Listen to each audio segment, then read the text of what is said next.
And for those out there that are wondering, well, what sort of services or level of care do we provide in a Homes Plus model as opposed to the nursing home or even the hospital, let's say? How do they compare or differ with one another? Is that something that you can maybe shed some light on? Sure. So, I mean, it's equivalent to being in a nursing home, whereas if you have people who are helping you with medications, helping you with walking, helping you with bathing, helping you with eating, etc., they prepare all of your meals for the residents, so they don't have to worry about that at all. Any supplies that they may need, if they happen to wear briefs or happen to have any devices that they are, needing help with, wound care, etc., we provide that. That in and of itself is a big thing. The ADLs, or the activities of daily living, is what we call those, and that's completely helped by our staff. What's even moreover than that is we can have, if your doctor or the hospitalist, like myself, when I discharge a patient from the hospital, if they need home physical therapy or home occupational therapy, et cetera, people can come into the Homes Plus facility and take care of that. As a matter of fact, our resident today had PT come in and work with him today. So that's pretty cool. Obviously, we're staffed 24/7 on call. We have a nurse RN who happens to also be my mom, and so she can let their primary care doctor or their geriatrician or whoever is taking care of their medical needs. We also have a house physician who can write orders for us. So if we think that the patient needs a urinalysis, if the patient needs an X-ray, if the patient needs lab work, we can have that done. And we have people who will come over to the house and shoot an X-ray, or we have people who come over to the house who will draw labs, for us, so they don't have to go to Quest or LabCorp or whatever and get have to be transported and so on and so forth. We coordinate transportation for people if they need to go to their doctor's office or they need to go some other location. And then, yeah, I mean, that's the level of care I guess you'd be getting. There's other benefits, activities Sure. and so on and so forth, but that's the care that you're able to get. Yeah, so to summarize, I did want to just make sure the audience is understanding that we have around the clock nursing care, or nurse aides available to help with medications, to help with assistance to go to the restroom, to bathe.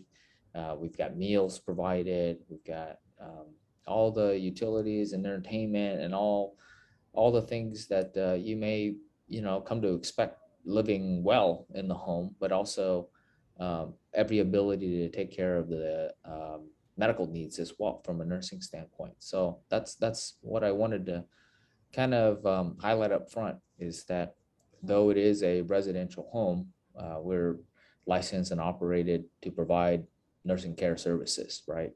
This is uh, an operation, like I said, very much like you'd find in a nursing home, just maybe more personal, because Right. you have Exactly. More personal, less more residents, homey. and you're in a home, um, and differs really from the hospital because I dare say it's a safer environment to be in, Much safer. because we screen and monitor our residents on a daily basis for any illness and take them in for acute assessments when needed, to ensure that they're not like in the hospital surrounded by sick people, right? And and so I think that provides a kind of a great benefit. Now, you and I being physicians ourselves, kind of seeing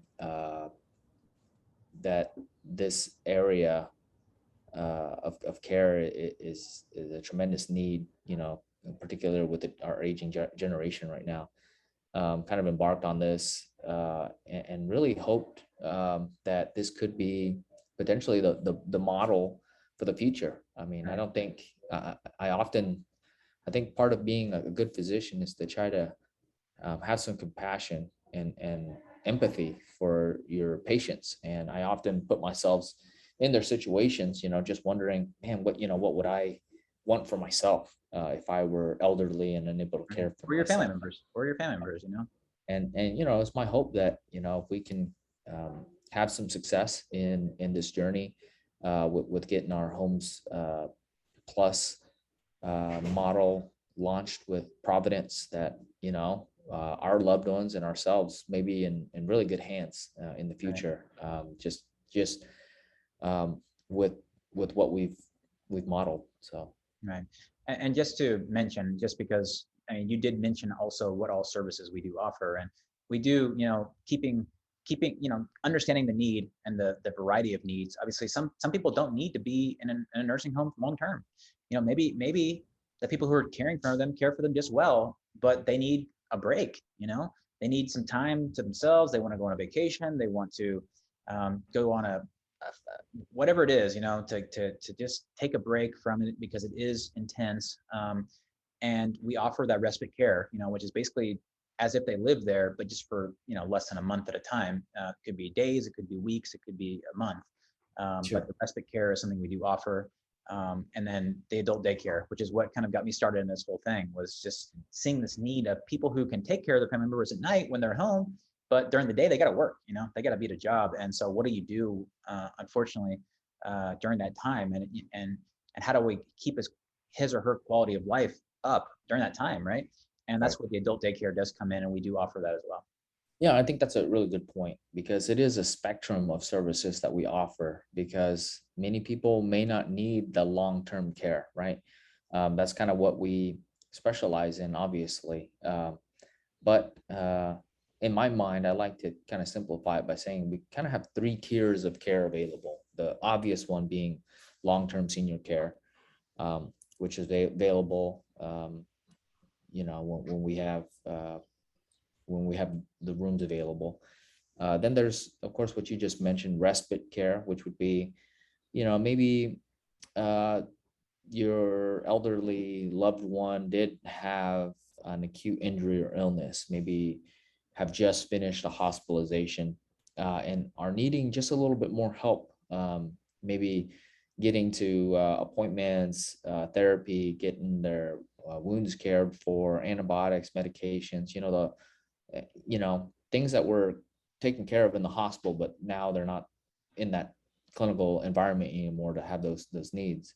So certainly we have those services available because again, with a licensed RN on staff to be able to take a look at the wound care or manage the medications to help with physical therapy, the like for a few days while uh, the patient kind of recovers back to their baseline again. Or oftentimes what we find is it may be kind of a temporary uh, placeholder while the family members kind of find a long-term solution. So I certainly see respite care being a bridge oftentimes to Right. long-term care. But if it's just a few days to get them through their acute clinical course, I think that's certainly a service that we have to make mention of because it would be amiss to have folks think that we only provide long-term care Right. services. And then the very on the very other end would be the adult daycare, as you said, maybe just a few hours during the day or an afternoon, just to give the loved one the ability to go out and run errands or just kind of take a break from their daily um, caretaker duties. We provide those services as well, and you know to simplify it even further, to me, I think it's just a temporal definition.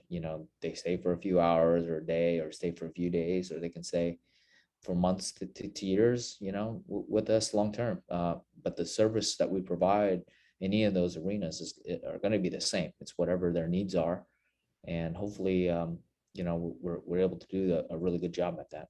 Right. 100%. I think one of the things that we mentioned already is that wanted to be, we really wanted to be the gold standard. We want to be at a level of service and care and compassion and personalization that we would want any of our family members to have. We want to feel comfortable with, your family member or, being there, the same as if it was my grandpa or my mom or yeah, someone we care and love or Sure. something. Maybe for the next session, we could invite your mom, Lisa Peevler, she's our chief nursing officer, to kind of share your personal story with dealing Right.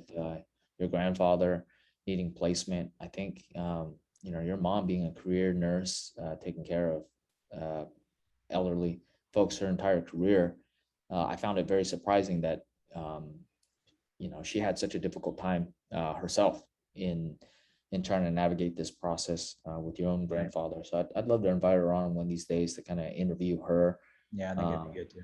and pick her brain about this process, because I think it's just one of those things, at least in the ER, I see a lot where, you know, this may be the first time that the family members are having to think about these things, and they just quite frankly don't know where to start. Right. So maybe on another episode we can kind of talk about, thinking about durable power of attorney and advanced decision, advanced directives and such for, And just and navigating all the the process of estate how to planning, get there too. right? Yeah.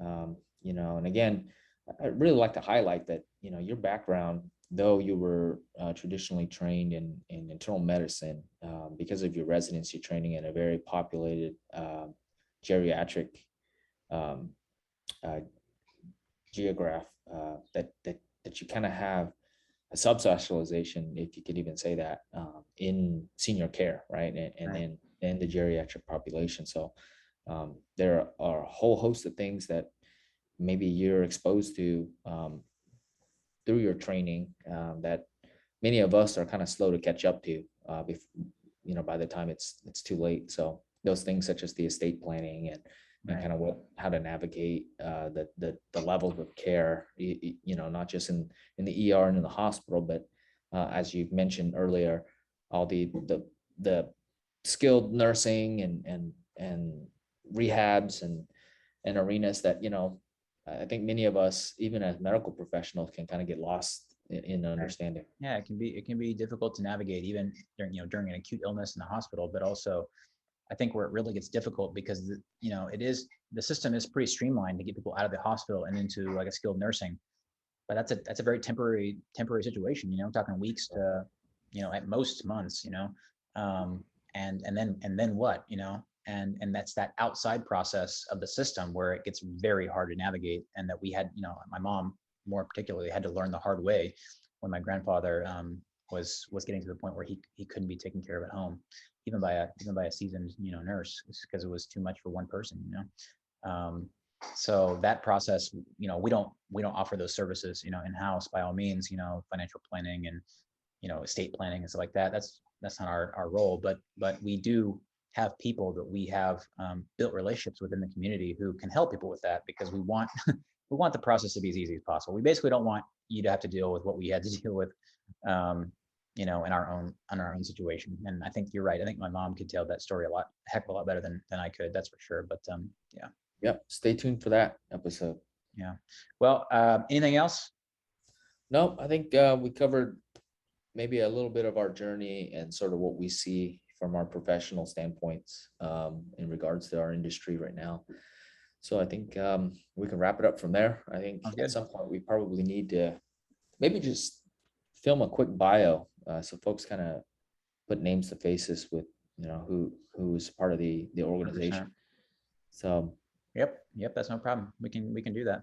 Just stay tuned, everyone, for the following episodes, and we'll give as much information as we understand about this industry, the need, and the process of getting your loved one to the level of care they need, whether it be with us or with someone else. We at the end of the day, we want people to be taken care of at adequate level, to be living out their days, happy, healthy, and as well as they possibly can.